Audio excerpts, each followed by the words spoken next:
I'm Chris Erdmann, and this is Made of More, the show where we go beyond business to uncover real stories that shape entrepreneurs, leaders, and change makers. Every Wednesday at 8 a.m. on KKNW, we explore the pivotal moments, the adversity faced, the risks taken, and the resilience found along the way. This isn't just about what people have built, it's about who they've become. If you're ready for inspiration, practical insights, and stories that remind you that you too are made of more, you're in the right place. Welcome to the show Made of More. I'm your host, Chris Erdmann, and today we have a special guest, one of Seattle area's favorite attorneys, or the Pacific Northwest favorite attorneys, Justin Park with Romeo Park. He's a partner there. Did I say that name right? Romero Park, thank you. He's a very trusted attorney in real estate, construction, and business law. Justin has argued before the Washington Supreme Court, guided countless of homeowners and businesses through complex disputes, and built a reputation for practical, real-world solutions that bring people a peace of mind. But beyond the courtroom, he's a devoted husband, a father of four, a community leader in and outside of his church, and someone whose life reflects service, integrity, and strength under pressure. Did I get that there, Justin? Yeah, that's wonderful. Thank you. I appreciate that. Very complimentary. Oh, yeah. Well, thanks for taking your time today and being on the show Made of More. I know you're busy. You have countless clients, but we're going to take this time and just talk about kind of your journey. How's that sound? That sounds great. Thank you. All right. And you can hear me pretty good? Just fine. Oh, perfect. So take us back. Where'd you grow up, and what shaped your early years to become the man who you are today? So before the age of 10, my family bounced around a little bit, mainly between the Yakima Valley in Washington, where I was born in Yakima, and various other spots, Oregon, Utah, even Idaho a little bit. And then when I was 10, we moved to a little town in central Utah called Nephi. Nephi nowadays has it's exploded to 3,000 people. And anyway, from age 10 on up until I left for college, that's where I was at. Oh, wow. So you had a really intimate upbringing, and you knew your community and they knew you pretty well, would you say? That's very true. Small town life is all about knowing everybody, pretty much everybody who's around you. And I look back on that actually really fondly. That's great. I grew up in a pretty small town up towards the Canadian border called Lyndon, Washington.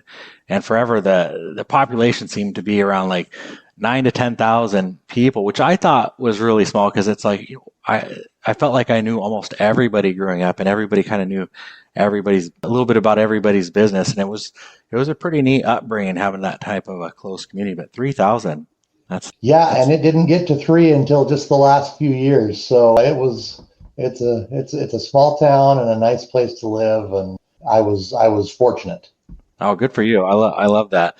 So in doing a little bit of research, it sounds like that your family had an electrical contracting business, and maybe within that you observed, and no pun intended, but maybe that sparked your calling.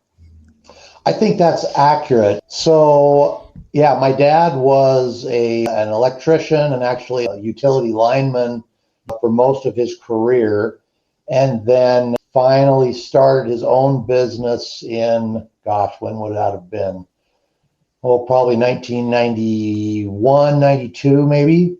Mm-hmm. But before that, he had been doing little side jobs as well. I mean, the first time that I remember going and being his assistant on a weekend or an evening to, wire a house or do something for a little extra work, trying to bring in a little extra money, I was probably 11 or 12. And so I'd been working with Dad ever since then. And then when he started his own contracting firm, myself and my two brothers were both working with him right from the get-go. Although interestingly enough, I was already in college by then, and he had made it very, very clear to me anyway, and I think to my siblings, that his expectation was that we would not follow him into the family business so much as we would use it as an opportunity to move forward. I remember one time my dad saying to me that well, as you imagine when you're working in the trades, as you start to get older, the body starts to break down and things become more and more difficult. And he said, you need to find something you can do where you can sit in a chair and use your mind, because you won't always be able to, do the hard lifting that you need to do. And so he pushed me to go to school while working for him as an electrical contractor. I mean, I wired over 100 houses, and we did a bunch of light industrial and commercial work as well. And I helped with doing bids and everything like that. And I was involved in the bid processing on even some government work, and saw a job that I was involved with the bidding on it go pretty bad, and ended up in a bunch of litigation, and ended up really kneecapping my father's business. And I watched him go through that and dealing with lawyers and everything like that. And I had thought about the law as a career before, but once I saw that, I kind of saw an opportunity. I thought, you know what? I know this construction business. I'd like to be able to help folks dealing with things like my dad, right? And do more than just sit on the sideline and watch it go down. So that was a very important piece for me in deciding to go to law school. It wasn't the only piece, but it was a significant one. Yeah, sounds like passion was sparked there, and whatever happened with your dad's business. Do you want to share a little bit more about that? What happened there? Yeah, well, that was kind of the beginning of the end for that business. Part of it was that Dad was getting older, and he was, it was time to stop swinging hammers and pulling wire for a living, and so he phased that business out over the next few years, and did various things from then on. So, but it really shaped me because one, I learned a trade, right? Which, I've used that so many times since then. I've used it to help friends and neighbors and family. I've used it for myself. The home we live in now, when we did a full-scale remodel on a big portion of it. And while I didn't do all the electrical, there was a certain portion of it that I said, you know what? I want to do more here. I'm going to do it myself. And so I was able to do that. Yeah. And so that's been a huge benefit to me in my life. It taught me how to work hard, taught me how to meet a deadline. It taught me how to deal with clients, right? That was one of the things I had to do was, meet with homeowners and go over the plan and figure out what we were going to do and what they wanted. And I learned so much from that work. Oh, that's great. And it sounds like the way that you talk about your father sounds like he was a thoughtful man and sounds like he was a good teacher, which is, if he was, it's no surprise, because the way when you show up in the business world, you like to explain what you do, and it's like you do teach your clients along the way, which is wonderful. So would that be correct that your dad was a good teacher? There were good days and bad days. Yeah. I'll say to say, right? Relationships with dads are always a mixed bag, right? Aren't they? But yes, as far as teaching those skills and helping me understand what I needed to do, I learned that from him. And more than anything else, he's still the hardest worker I've ever been around. He could just work hard. And the one thing that he did teach me was, with regard to work, is to focus. And that is that, it's like, okay, we need to get something done. Let's get it done. Let's not be distracted and go to the left or to the right. Let's stay right here. Let's get this job done. And then we can move on to the next thing. He was always preaching that, and that was really great. That's a great skill. Thank you for sharing that. From what I understand, you spent a little bit of time in Japan. You want to share what that was about and what came from that? Yeah, so I'm a member of the Church of Jesus Christ of Latter-day Saints, commonly known as the Mormons. I grew up in Utah. When I was 19, I was called to serve as a missionary in the Japan Sapporo mission, which consists of the North Island of Japan, Hokkaido, the way up north there. And so I spent 2 years there as a missionary, and it was an amazing experience. It really, really eye-opening. You know how it is when you first leave home and you're first kind of on your own and you have control of your own life. There's a lot of ways that can go. And so my first experience was being this missionary. And so I think one of the good things about it was that it wasn't like I was just suddenly thrown to the wolves and said, hey, you have complete control over your entire life. Mm-hmm. I had control over a whole lot of my life, but there was also some structure that was involved. Sure. You were surrounded by mentors and the church, it sounds like. Exactly. And I had our daily schedule, the framework of it was set out for us, right? We had to fill in the detail, but the basic framework, you're going to get up at this time. This is what you're going to do here. You're going to go and the basics of it were set out. And then we were given some freedom to find things that were valuable to fill the rest, some of that time with. Mm-hmm. So having that bit of structure and that bit of oversight made it so that, the transition from living at home with mom and dad watching over you to being a full-fledged adult, I think it was a nice way to dip my toe into the water. Yeah, kind of, you had freedom, but it was guided, and exactly. Yeah. And you had people to reach out to if you needed to turn to somebody. Very much so. And so that part was great. The other part was, going to a country that I'd never been to before. I didn't speak the language before I went. And so I spent a lot of time studying the language, learning how to speak.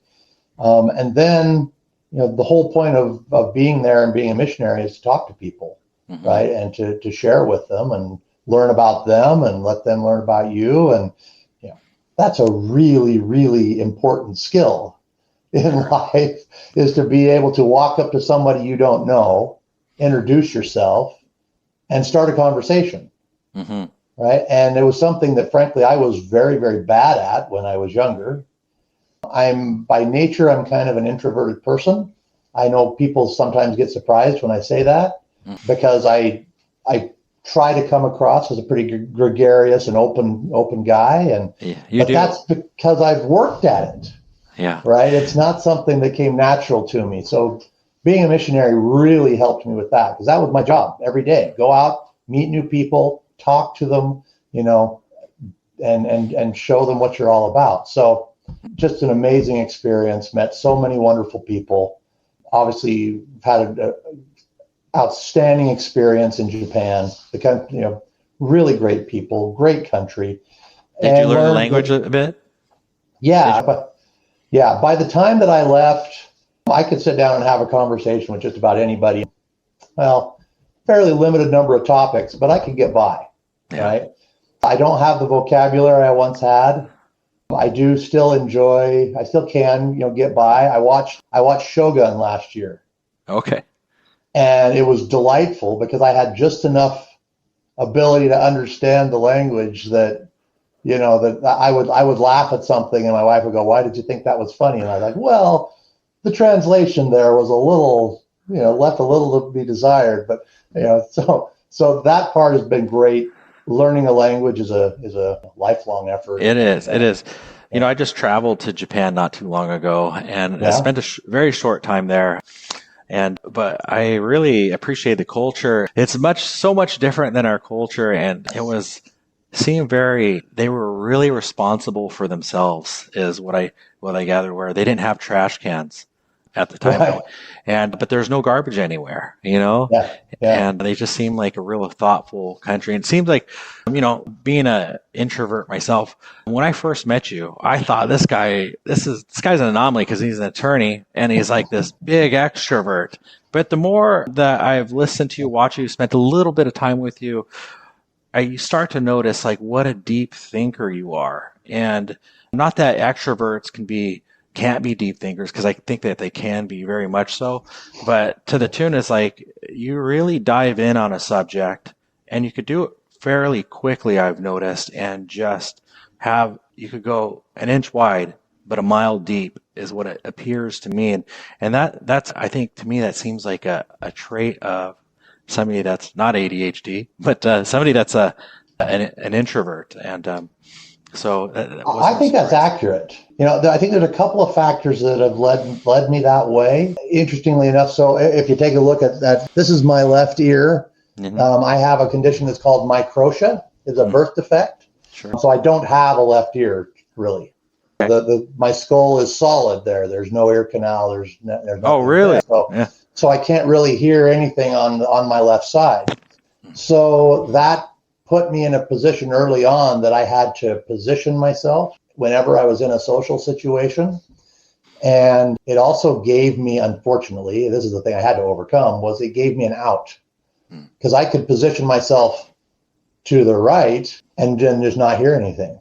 Or I can position myself to the left and I can be able to pay attention. And so that kind of, I think, is what started what you just described, right? Is that because I had that limitation, I had to focus on where I was and what I was doing enough to be able to participate. And so that kind of pushed me to be able to do what you're just talking about. Now, I don't know much about this condition. Is this something you were born with or something that... Yeah, it's a developmental condition. It's called microtia. It happens from time to time. You'll see people with it, and it's a birth defect, so it's nothing that was, caused by anything. It wasn't an accident or anything like that. And it's just the way that I happened to develop, before I was born. So I don't know anything different is what it comes down to. Yeah. Right. Can we talk about this just a little Please. bit? Yeah. A lot of people that we run into, like when they have something that happens to them, whether it's from birth or sometime in life, there could be a why in the road. And that why could be, this is why I'm not doing well. This is why I choose to look at things from more of maybe a victim mentality, or essentially kind of a crutch or a weakness that I subconsciously or consciously lean on, which will bring me one way, or that why in the road can be not that you don't experience those weaknesses or those times of adversity, but you start to lean the other way and go the other path in the road and be like, I'm going to make this a strength. I'm going to overcome this. And we got 1 minute left, and we're going to dive into this after the break, but can you tell me, it seems like you chose a path of strength. Has it always been like that? I think it's interesting that you say choose, because I don't consciously remember choosing. For me, like I said, this it wasn't something where it happened when I was 10 years old, right? Mm-hmm. This is literally the way I've been since the day I was born. Mm-hmm. So for me, it was this is just the way that the world is experienced. Now, it was not until I was probably in my 30s, late 30s, that I started processing the idea that, hey, I'm processing the world differently than folks around me. I didn't even consciously realize it.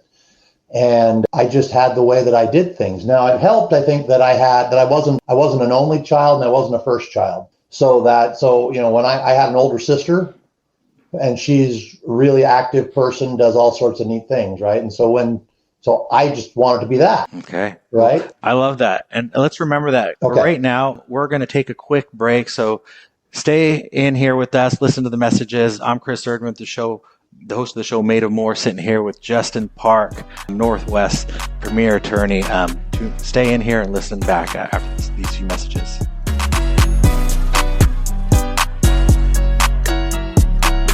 You said you'd never buy your kid candy from the checkout aisle, or forget extra diapers, and never give in to a meltdown.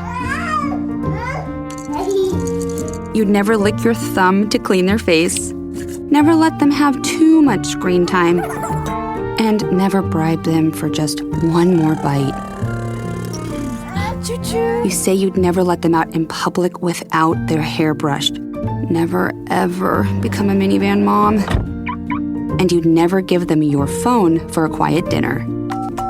Calling boss work phone. So when you say you'd never leave your child in a hot car, no, it can happen. Cars get hot fast, and kids can be at risk in temperatures as low as 60 degrees Fahrenheit. Never happens. Before you leave the car, always stop, look, lock. Brought to you by NHTSA and the Ad Council. Are you ready to discover remarkable stories of resilience and cultural connection? This is Diaspora, a show sharing the journeys of first-generation immigrants from the Indian subcontinent now building their lives in North America. Inspiring, insightful, and always engaging, Diaspora offers a unique perspective on the immigrant experience. Join me, Aditya Mehta, my guests, on the Diaspora Show every Wednesday at 2 p.m. right here on KKNW. Find our app in the Apple App Store or Google Play Store and take us with you wherever you go. Alternative Talk AM 1150.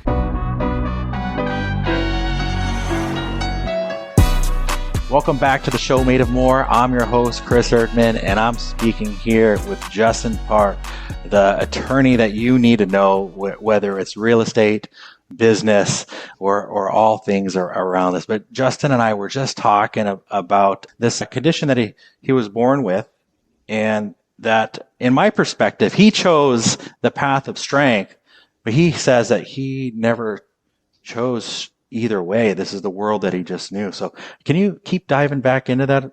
Sure. So I think right before the break, I said that I had an older sister who was an active person, and she still is to this day. Mm-hmm. Far more impressive a person than myself, I would have to say. But so that was what I wanted to do, right? I wanted to be active. I wanted to do things. You know, I had family, I had friends, I had things going on, and I just wanted to do stuff, right? And so I did, and I didn't let the fact that I didn't realize that the fact that maybe I'm only hearing what's happening over here. I didn't realize that had a big impact on me. I mean, I played sports. I did Boy Scouts. I went camping. You name it. I pretty much did it.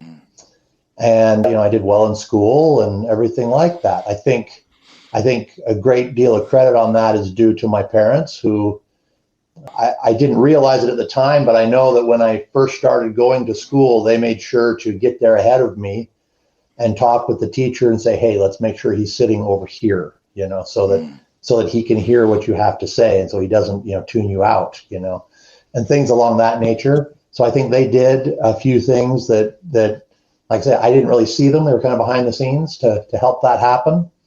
But I just wanted to be able to do the things that I wanted to do, and I didn't realize that I necessarily had a limitation. Yeah, maybe they didn't treat me like I had one. That's probably good too. They didn't treat me like I had a limitation. Yeah. Wow. What an important message. Like I'm listening to this, like thinking as, I'm a parent, and, I think my daughter says I was a really good dad, still does today. She's 30. And, but I listened to stories like this, and you're describing, like, you didn't really know at the time, but behind the scenes, you had probably the best and strongest advocate you could possibly have in this world. It's your parent, but they never treated you like you had any condition. And I actually don't look at you like you do. When you're talking about this, I'm like, oh, I don't even know if I noticed your ear. I've noticed something, but it was never important, It was never a feature for me that stood out, because you're much more than. Right. And so, but what a great lesson, a little nugget for any parents that are out there. It's like, hopefully, that your child doesn't have any conditions, but the things that you could do to kind of set them up and behind the scenes, so they don't feel like they're getting special treatment, just scouting out the classroom and just checking out what it is before you get there. And, those are things that I didn't necessarily think of as a parent, but I could look back and be like, wow, if I thought about that, what a wonderful thing you had. Yeah, again, like I said, I don't think I started to realize it until I got a little older, and obviously had kids of my own, and going through things, and finally started to realize that this has had an impact on my life. It just hasn't been. Again, I haven't had a way to notice, because I don't have anything else, any other frame of reference to put it in. But that's the whole thought process, is realizing that, hey, I have, the things that I see and experience aren't exactly the same as the things you see and experience, or is the thing someone else sees and experiences. And we all, and a matter of fact, I just want to talk about this because I think we all have something, because we're human being. You could be too tall, you could be too short, you could be too big, you could be too small. You could have bad taste over here and great taste over. The list just keeps going on, and all these things could be looked at as maybe not, like you said, it wasn't a strength or a weakness. It just was. And to me, that is the biggest strength, because you didn't acknowledge anything as a strength or weakness. It was just, I'm just going to go for it. Yeah, and I just dealt with it. So I love it. I love it. I could talk about this all day with you, but you're made of so much more. And so I'm just going to keep dialing in here. Tell me, you went into Supreme Court. You battled, what was it, the Ninth Circuit and Supreme Court? Like, what is this? This sounds like a big deal. Well, so my law practice, I am first and foremost, I'm a litigator. Mm-hmm. That is what I've done. Now I do a lot of transactional work too, but I'm a litigator. You want to tell people in your version what a litigator is for those that don't know? Good point. Yes. So a litigator is somebody who tries cases, for lack of a better term. That's the short version of it, right? That means that I file lawsuits, I defend lawsuits, I go to court and argue motions, I write briefs, I negotiate settlements, I do everything that goes along with having civil lawsuits be involved. So I don't do any criminal law, I don't do bankruptcy, I don't do divorces.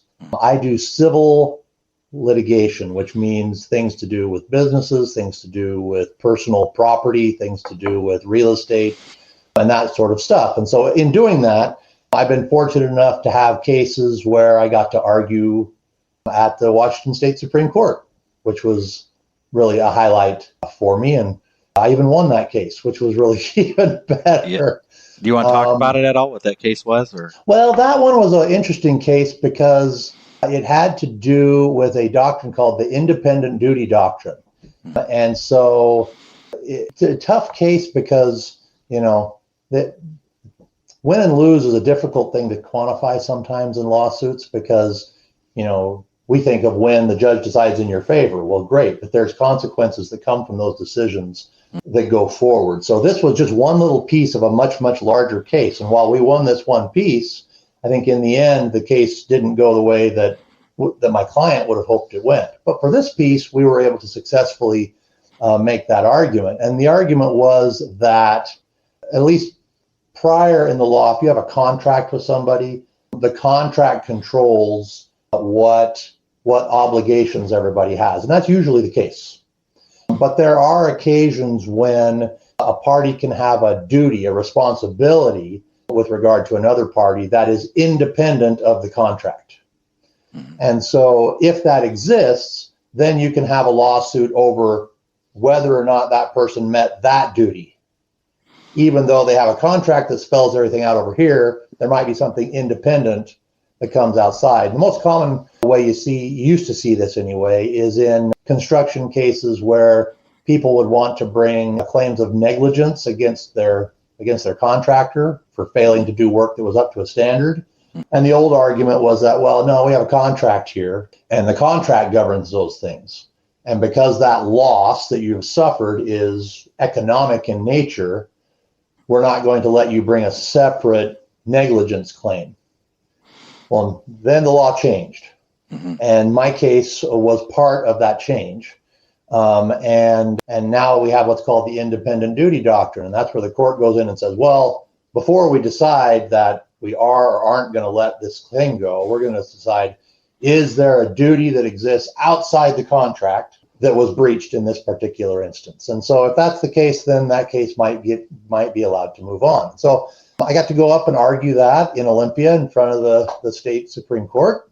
I've gotten to argue in front of the Ninth Circuit Court of Appeals, which is one step short of the U.S. Supreme Court on multiple occasions. Wow. I've been in front of the Washington State Court of Appeals, I don't know how many times, a lot over my career. And then, of course, I've appeared in the superior courts of King, Pierce, Snohomish County, and then probably about half the counties in the state over my career. So that sounds impressive to me. So it sounds like a lot of work too. Well, that much is true. Yeah. Well, I've just got to say, like, I have referred you out, and, I say I would do it again. That's the message is good. So, and what about this? What sums up your mission as a lawyer? Yeah. In 2006, I sat with my business partner. There was two of them at the time, and we sat in we had a little retreat, and we went to Las Vegas, and we sat in a conference room there in Las Vegas, and our goal was, all right, we need to figure out our our vision, right? What are we? Who are we as a firm? What do we want to accomplish? And because we kind of felt like we needed to do this, right? A mission statement, if you will, right? And that mission statement that we came up in 2006, we have not changed it to today because it's really held true. And that is to maximize financial reward and personal satisfaction by helping people resolve their challenges in a caring, creative, and cost-sensitive way. And that was it. That's word for word. It's written. It's on the wall in our offices, right? We recite it in our staff meetings, things like that. It's an important part of what we do. And so when you say, give me a sentence, that's the one that immediately pops to mind, right? Yeah. Because we worked hard on that thing, trying to make sure that it encapsulated everything. Because initially, as we were talking about it, well, we want to help people. Yeah, we want to help people. And then I was like, wait a minute. That's a little over the top, because we're helping people, yes, but we're billing them for it. And It's a career. And to be perfectly honest, if I wasn't getting paid for doing it, I probably wouldn't do it, right? I'd go do something else. Right. But that's the best part about the job, right? Is that I get paid for helping people. And that's what it really makes it go. Well, that's a very logical and also a great mission statement, because it makes sense for both sides. And you're clearly taking your expertise and you're doing the best you can for your clients, doing well, helping them, at the same time in return, paying yourself back, and maybe both sides, so you could keep doing it again. Absolutely. Yeah. Well, mission statements are really hard to come up with. So the fact that you guys came up with it and you stuck with it for this long, I think that's a testament, because for anybody that's tried to put a mission statement together, they usually keep changing. Absolutely. Right. And we've looked at it several times over the years. Every few years we take a look at it and go, should we change this? And we always come back to, I think we got this part right. Yeah. Yeah. Well, you did get it right. And I think that's why you keep getting referrals. I would like to think that has a great deal to do with it. I get people who ask me, well, how many cases have you won? How many cases have you lost? And I have no idea. And I think the reason for that is because I always do tell people, I said, look, if you ever run into a lawyer who says he's never lost a case, you need to turn around and run away. Don't just walk, run. Because that usually means that lawyer curates his caseload very carefully, right? He only takes winners. Yeah. Right? Because if you just help everybody who comes to you, you're going to get people who are in bad situations, right? Yeah. But they need help. Right? They need help to be put to try to get through that bad situation and get to somewhere where they can move forward from it, right? And so I often take on cases where I look at it and say, hey, look, I can't sit here and tell you that you're going to win your case. Yeah. But a win's not, sometimes, like you were just saying, sometimes it's hard to decipher win or loss. Sometimes you're there for the best outcome for your client. And maybe the best outcome was probably maybe 50% of what they were actually going for, but it's 110% better than where they could have ended up, if that makes sense. Or at least to get them to an end of a dispute. Yeah, get them to the end of a dispute, if they're on with their life. in the middle of it, right? And it's taking up time and resources and money and all these things. And sometimes you look at it and the best we can do is find a way to end it so that you can move on, right? And so that's the caring, creative, and cost sensitive part, right? Is where we try to say, okay, what's your problem? What tools do we have to get you somewhere? And where is that going to get you? And let's put together a plan and then execute it. And then that plan is going to change because there's going to be other people who are going to interact with us. And they're going to have their own efforts. And so they're going to do things that require us to, change direction and do things like that. But as you can tell, that's the part that gets my juices flowing, right? Yeah. Yeah. Right? That's why I'm excited to send people your way, because you do get excited about it. And, sometimes it makes me nervous when a lawyer there is not excited about anything, because then I'm like curious, are they still enjoying their career, or are they going to come in here with good energy? But, I don't ever question that with you. And it sounds like that, people that we mutually know that have used you have the same sentiment, is that they, not only are you a wealth of knowledge, but you're excited to jump in there when in times that nobody is excited at being there at all. Very few people come to me when things are going well. Yeah. Oh my God. So, if they're not in an area where you serve, like, how do you identify a good attorney? That's a great question, right? So I have my own thoughts on it, I guess, and I'm sure there's lots of people with lots of different ideas on it, but I think that finding an attorney is based on at least two things. One is obviously making sure somebody has the necessary skills and knowledge to be able to address your problem. Of course, that's the case, right? The other part is determining what relationship you as a client need with that attorney, right? So, if a CEO of a Fortune 500 company comes along, right, because they have to consider shareholders and outside forces and all these other things, they might have to go and hire a Preston Gates and Ellis from downtown Seattle, or go to New York and hire a big firm simply to check a box so they can show, hey, look, we got the best and the brightest, right? But that's because of the things that are driving them, the forces that are driving them, right? I've had the chance to work for a few clients that are bigger companies like that. And usually when they come to a firm like us, they're coming to us with a smaller piece, right? So we've worked for Eddie Bauer and Xerox and Morgan Stanley and Kodak and a few companies like that over the year. But it's always here's the piece that we're going to give to you, and you're going to handle that piece, and because you have a particular expertise or you've been involved with a case or something like that, right? Mm-hmm. But for an individual looking, the relationship with the attorney is as important as the subject matter. Mm-hmm. And so that's where I think our firm does a pretty good job, and we're quite competitive like that. So when there's a few things that I do that I think are important for clients, and maybe they are, maybe they aren't, but they work for me. And that is, one, we return phone calls and emails, right? We try deal these days. We try to do it within 24 hours, and sometimes less than that, right?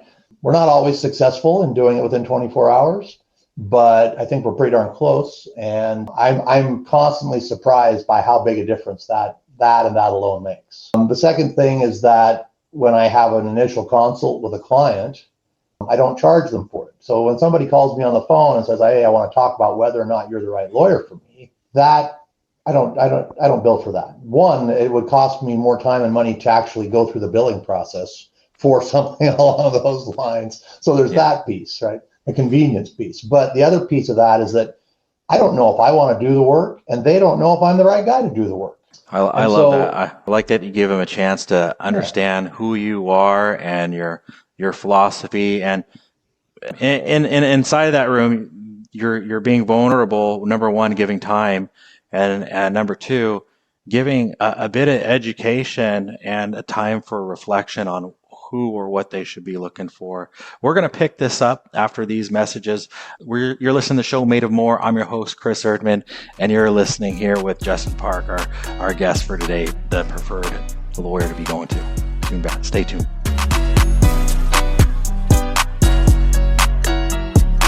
The more you listen to your kids, the closer you'll be. So we asked kids, what do you want your parents to hear? I feel sometimes that I'm not listened to. I would just want you to listen to me more often and evaluate situations with me and lead me towards success. We're not adults, so just be there and listen. I just want someone to yap to. And I just feel like I'll be fine if someone just hears me talk and talk and talk and talk and talk and talk and talk. You're doing a really good job. And I don't think I tell you that enough. And I know sometimes we get into it and it's just hard on both of us, but try to understand me more, and I'll try to do the same. Listening is a form of love. Find resources to help you support your kids and their emotional well-being at sounditouttogether.org. That's sounditouttogether.org. Brought to you by the Ad Council and Pivotal. Hello, I'm Chris Erdmann. Every Wednesday at 8 a.m. on KKNW, I sit down with inspiring entrepreneurs, creative minds, and game changers to uncover the real stories behind their business. On my show, Made of More, we explore the challenges that they've overcome, the breakthroughs that they've celebrated, and the mindset that drives them forward. If you're ready to unlock your full entrepreneurial potential, Made of More is the show for you because here we know you are made of more. Every Wednesday at 8 a.m. on KKNW. Get your daily dose of variety. Alternative Talk 1150.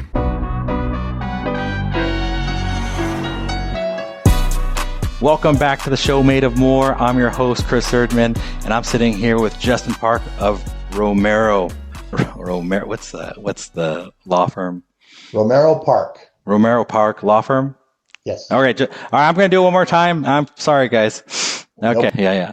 Welcome back to the show Made of More. I'm your host, Chris Erdmann, and I'm sitting here with Justin Park of Romero Park Law Firm here. And Justin is actually just telling us the two things that you should be considering when you're talking or thinking about hiring an attorney. And number one, I believe was, do they get back to you?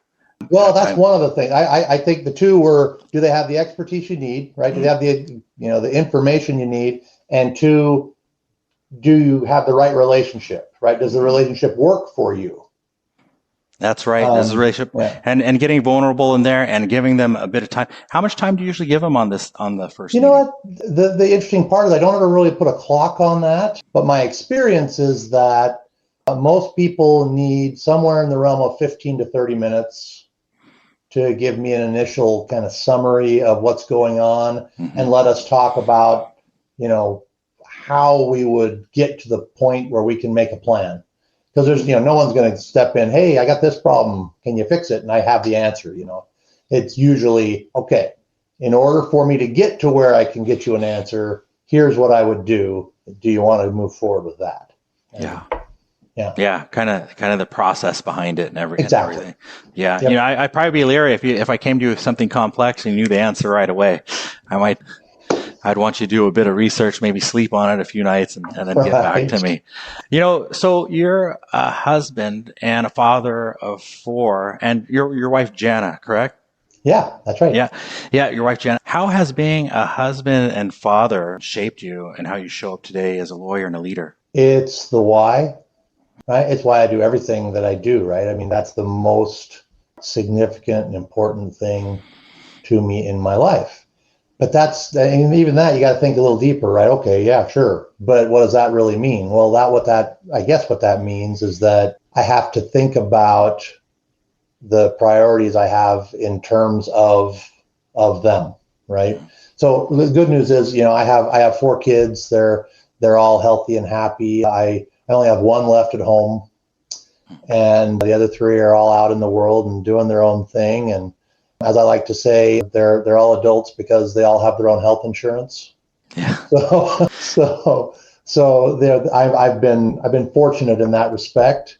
Certainly, their relationships with kids are always unique and different, and sometimes you're in great spots and sometimes you're not in great spots. But when that's the priority, then I think about everything a little bit differently, right? So that doesn't mean that I look at my job as something where, gosh, I've got to get away from it because I got to go spend more time with them. No, I need to do really great at my job so that by doing that, I have the resources I need to take care of them, right? And I have the ability to be in a position where maybe I have a little more flexibility in my time. But you only get that by getting to a point of success, right? The less success you have, the less freedom you have to make those kind of decisions. And so, I think that's it, right? When you're focused on family, it doesn't mean that you're not focused on something else. It means that those other things are done with an eye towards a greater goal, towards your family. And I like this because you do want to be successful, you do want to make good money, you do want to win cases. But that is not the pinnacle, and you have a couple pinnacles, it sounds like, because, you have your family over here, you have your children, then your wife, and then you have your relationship with God. And it sounds like, if you're trying to do well or the best you can in this, but you're doing it for this, so you have a sense of being grounded. You have a different North Star where if you're shooting for all this, the best you can be is because you want to be a really great example and leader over here, which is really different than just being the best over here, because you're going to have certain level morals and ethics that you want this side to really be proud of you. Yeah. And you want, and you know that the curtain's open and you're being watched, or they're acknowledging.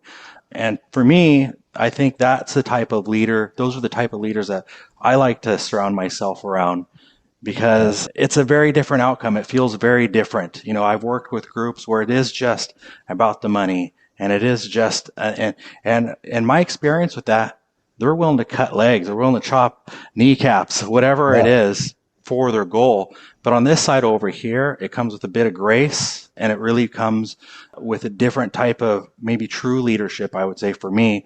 And instead of chopping the kneecaps and whatnot, you're probably going to teach them along the way.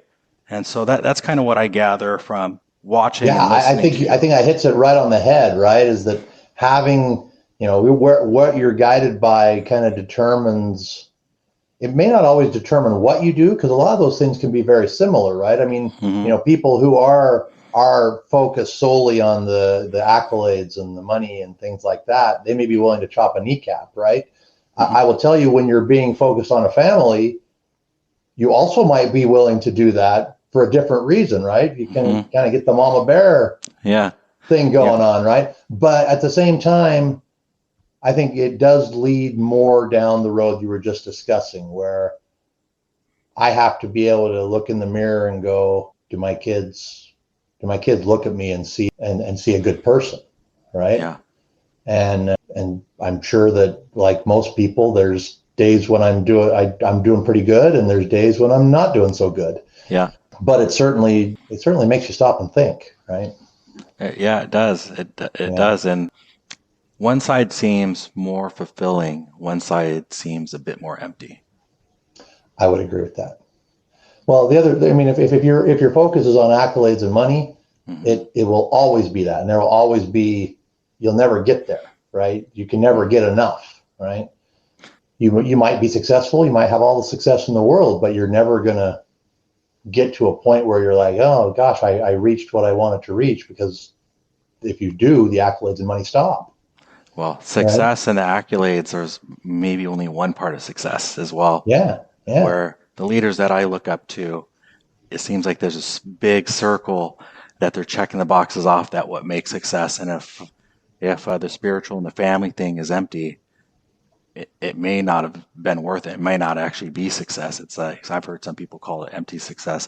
At this point in the conversation, it makes me reflect on the beginning of our conversation, when you were a young man and you just left the house. And at this part of the conversation, that you have accountability in a different way than you did when you went to Japan, where I could tell you were proud that you went off on your own.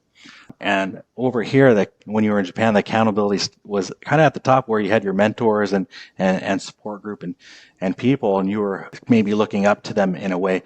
And then now in this part of the conversation, you're kind of talking about it again, but now it seems like you're viewing yourself as the leader and mentor, and then you have the people over here, and it's like very reflective on the beginning of our conversation to me, and at this point, which brings me to the next question is, the name of the show is Made of More, and that's why you're on it, because, when I talk to you, that you're a person that in many aspects, even through this short conversation, that that you've shown that you've thought about more, and you're made of more in different parts of your life. But what does that term mean to you?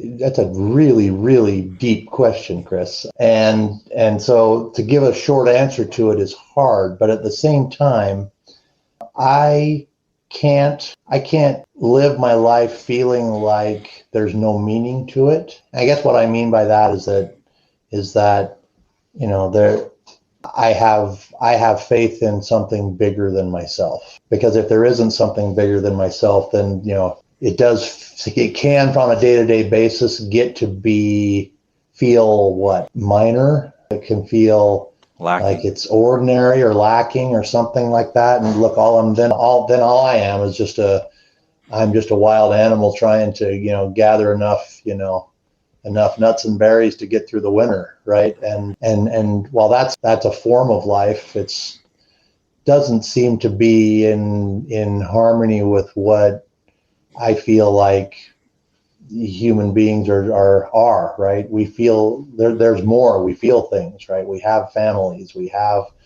goals, we have desires, we have all these things, and all of that is put together in a package that is something more than just an animal. And understanding that, or having that feeling and that faith, for me is really important, so that I can feel like I'm not just going through the motions on a day-to-day basis. Yeah, I can hear that.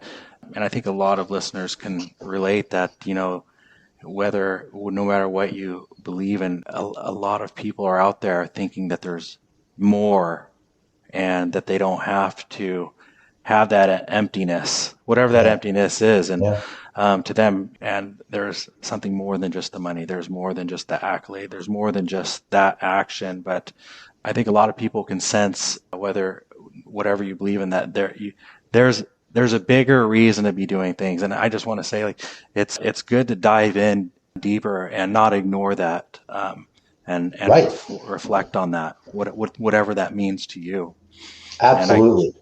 And I from listening to you, and we haven't actually gone into much deeper conversations, but listening to you, I feel like that is definitely there. We have 2 minutes, so I feel like I talked to you for days, and we could just keep going, and we'll have to pick this up again. But what I want to know is, how do people find you? So the law firm's name is Romero Park, ROMEROPARK, and you can find us on the web at www.romeropark.com. You can call me. Our phone number is 425-450-5000. Pretty easy to remember. My email address is jpark, for Justin Park, at romeropark.com. So you can reach out any of those ways. You can find me, and I would love to talk to people. And then, as a reminder, as we're capping off, tell them again what law that you like to specialize in. Yeah, I deal with business, real estate, construction matters. Now, when I say business, that's pretty broad, right? If you're a person who owns something or wants to own something or has a business or doesn't have a business but has real estate or has situations that you're dealing with in that vein, give me a call. Now, if you say to yourself, man, I have a situation going on where I might need a lawyer, and you don't know what kind of lawyer you need, call me anyway. I'll help you get to the right person. Yeah, and I could vouch for that. You've definitely sent some of my clients the right way, so I really, really appreciate you. Justin, I just want to say a special thank you for taking your time out of there. I know you're a wanted, busy man, and I just want to say what a gift it was to have you here today. I've learned a lot about you, and I feel closer to supporting you and your cause because I just know you a little bit deeper as a person as of today. Thank you, Chris. I really appreciate the time. Yeah, I appreciate you. Thank you. Thanks for tuning into this episode of Made of More on KKNW. Whether you're on the road, at the office, or listening from home, keep chasing what lights you up, keep building what matters, and never settle for less than the life you were made for. You are made of more. More purpose, more impact, more joy. Made of More is part of the Speaking Current network of shows and podcasts, all of which that are dedicated to inspiring listeners to build lives of meaning, connection, and value. You can find the Speaking Current network of shows, including Made of More, wherever you get your podcast. You can also find us on YouTube. Until next Wednesday at 8 a.m. on KKNW, I'm Chris Erdmann. Stay bold, stay inspired, and stay made of more.